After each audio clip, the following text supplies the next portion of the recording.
In the recruiting section of this series, we discuss key steps you could take in order to attract qualified candidates for your job openings.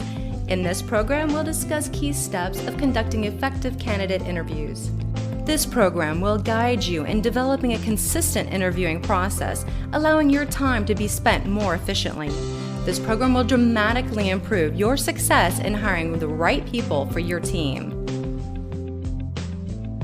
At this point in the hiring process, you have already set aside those applicants who did not meet the minimum requirements for the open position. However, if the recruiting process has been effective, you will have a sizable list of qualified candidates to consider for interviewing.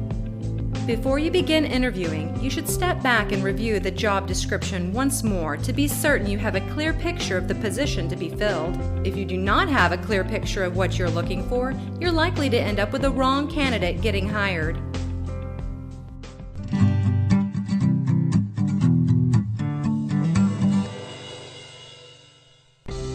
The first step in the interviewing process is the phone interview. The phone interview will save you a significant amount of time from screening applicants in person. The way a candidate conducts themselves over the phone will be an important attribute to consider, as many positions in your veterinary practice require a great deal of time on the phone with clients. Each candidate at this level should complete the same phone interview. Selecting good questions and avoiding bad questions is something you should consider ahead of time.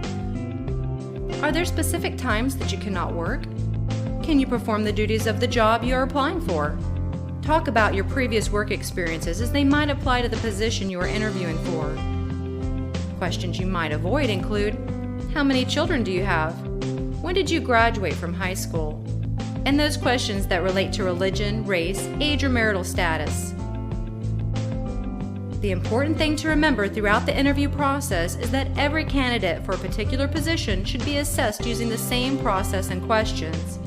This will protect your practice from claims of discrimination during the interview phase. Also, remember to document the candidate's answers. You may choose to give them a subjective score or ranking based on their answers and communication style.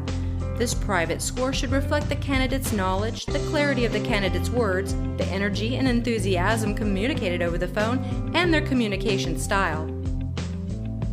The phone interview is extremely important, as a great deal of the communication and education of the clients occurs over the phone.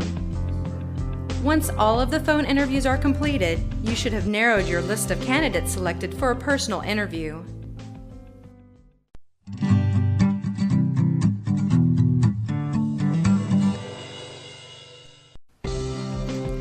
The next step in the interviewing process is conducting the personal interviews.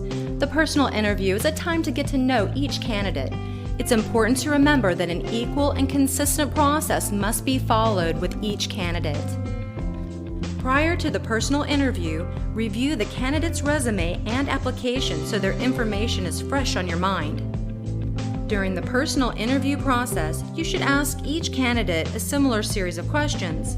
Scenario questions are especially effective at getting the candidate talking. These questions should always be related in some way to the open position you are attempting to fill.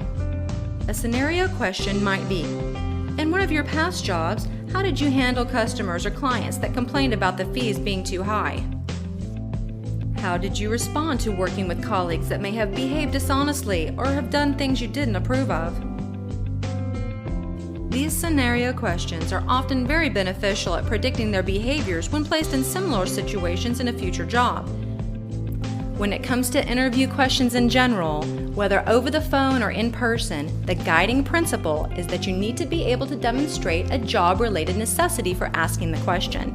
If the question or the expected answer has no bearing on the job to be performed, then it should not be asked.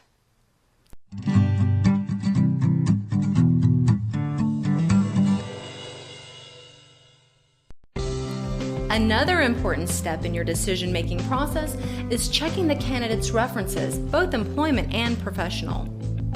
The completed employment application will provide you the information and permission you need to complete these reference checks. Good questions to ask past employers include, what dates did they work for you and in what position were they employed? Are they eligible to be rehired? Though they are not often at liberty to provide details of the employee's parting, they can provide you a sense of whether or not they left on terms that would allow them to come back. You may also want to consider running a background check or other data verification on each candidate. There are a variety of companies offering background checks ranging from criminal records to driving records to educational or medical licensing verifications. These services are becoming increasingly popular and important in making good hiring decisions. With the immense expense associated with potentially hiring the wrong individual, it becomes necessary to get it right the first time. A professional background check is often money well spent.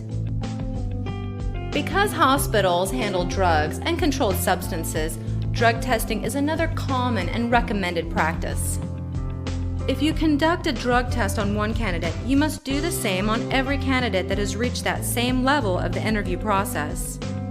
Employers can conduct drug tests at any stage of the recruitment process because under the Americans with Disabilities Act, current use of illegal drugs is not considered a disability.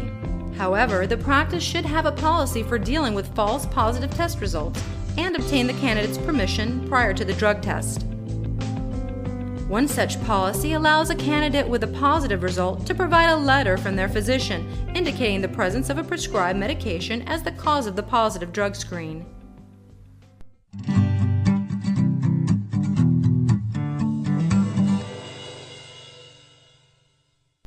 At this point in the hiring process, you should have conducted all the personal interviews and should have a list of candidates that you are highly interested in. For these qualified prospects, it's recommended that they be asked to come into the practice for a period of time, either to observe the workflow or demonstrate their skills. Before you begin conducting observation or working interviews, be sure to check with your insurance carrier to determine if there are any disclaimers or forms that need to be signed by the candidate prior to their exposure to your practice's workflow. 1 or 2 days in the practice often provides invaluable insights into a candidate's motivation, attitudes, skill sets, initiative, communication style, and much more.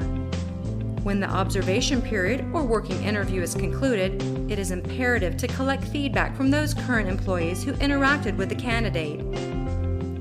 This multi-step interview process we have just discussed will allow you to compare your new hires and make the best hiring decision for your practice. Good decisions are usually made when the manager has adequate information in front of them to make the best hiring decision possible. The AVMA and Pfizer conducted a management survey and demonstrated that staff development added over $34,000 a year to a hospital's profits.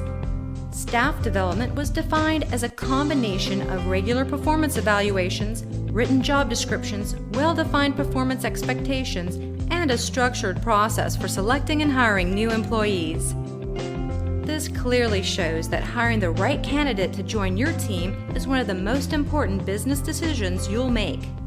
By implementing a clear and consistent interviewing and hiring process, you will inevitably select better employees and create fewer headaches for the practice. In the next program, we'll discuss the keys to orienting and training new employees.